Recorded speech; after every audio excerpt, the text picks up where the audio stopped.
ಎಷ್ಟು ಜನ ಇದ್ದಾರೆ ಪಾಸ್ಟರ್, ನನಗೆ ಮಕ್ಕಳಿದ್ದಾರೆ, ಗಂಡ ಇದ್ದಾರೆ, ನನ್ನ ಸುತ್ತಮುತ್ತ ಸಂಬಂಧಿಕರಿದ್ದಾರೆ, ಎಲ್ಲರೂ ಇದ್ದಾರೆ, ಆದ್ರೂ ನಾನು ಅನಾಥವಾಗಿದ್ದೀನಿ, ಯಾಕೆ ನನ್ನ ಜೊತೆ ಸ್ಪೆಂಡ್ ಮಾಡಲ್ಲ ಟೈಮ್ ಅಂತೇಳಿ.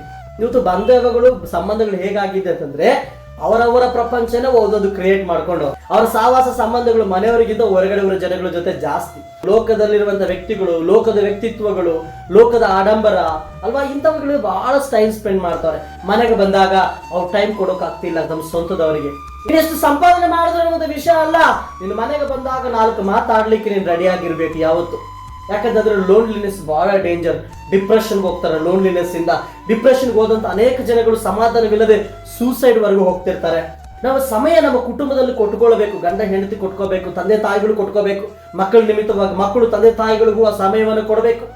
ಪ್ರಪಂಚ ಬದಲಾಗಿದೆ ಪಾಸ್ಟ್ರೆ ಅಂತ ನೀವು ಅನ್ಬಹುದು. ಆ ಪ್ರಪಂಚದಲ್ಲಿ ದುಡ್ಡು ಹೆಚ್ಚು ಸಿಗ್ತಾ ಇರಬಹುದು, ನಿನಗೆ ಪ್ರಪಂಚದಲ್ಲಿ ಜಾಬ್ಗಳು ಪ್ರಮೋಷನ್ಗಳು ಸಿಗ್ತಾ ಇರಬಹುದು, ಆದ್ರೆ ನಿನಗೆ ಪ್ರೀತಿ, ಸಂಬಂಧ, ಆಪ್ಯಾಯತೆ, ಅನುರಾಗಗಳು ನಿನ್ನ ಮನೆಯಲ್ಲೇ ಸಿಗೋದು ಹೊರತು ರೋಡ್ ಮೇಲೆ ಎಲ್ಲಿ ಸಿಗಲ್ಲ. ಯೋಚನೆ ಮಾಡ್ತೀವ ನಾವುಗಳು ಎಲ್ಲ ಅಲ್ಲೇ ಇದೆ ಅಂತ ಅನ್ಕೊಳ್ತಿರ್ತಾರೆ. ದೇವರು ನಿನಗೆ ಕೊಟ್ಟಂತ ವಿಶೇಷವಾದಂತ ಆಸೆಗಳು ಕುಟುಂಬದಲ್ಲಿ ನಾವು ಮರೆತು ಹೋಗ್ತಿರ್ತೀವಿ. ಪ್ರಪಂಚ ಓಡ್ತಾ ಇದೆ ಅಂತ ಅದ್ರ ಜೊತೆ ನಾವು ಓಡಬೇಕಾಗಿಲ್ಲ. ಪ್ರಪಂಚ ನಾಶದ ಕಡೆ ಹೋಗುತ್ತೆ, ನಾವು ನಾಶದ ಕಡೆ ಹೋಗ್ತಿಲ್ವಲ್ಲ. ನಾವು ಒಂದು ಗುರಿ ಇದೆ, ಆ ಗುರಿ ಎಲ್ಲ ಸೇರಿಸ್ಕೊಂಡು ಹೋಗ್ಬೇಕು. We are one in Christ ಅಂತ, ಕ್ರಿಸ್ತನಲ್ಲಿ ನಾವೆಲ್ಲ ಒಂದಂತ ಮುಂದೆ ಸಾಗ್ಬೇಕು. ಅದು ಗಮನದಲ್ಲಿ ಇಡ್ಬೇಕು ನಮ್ಗೆ.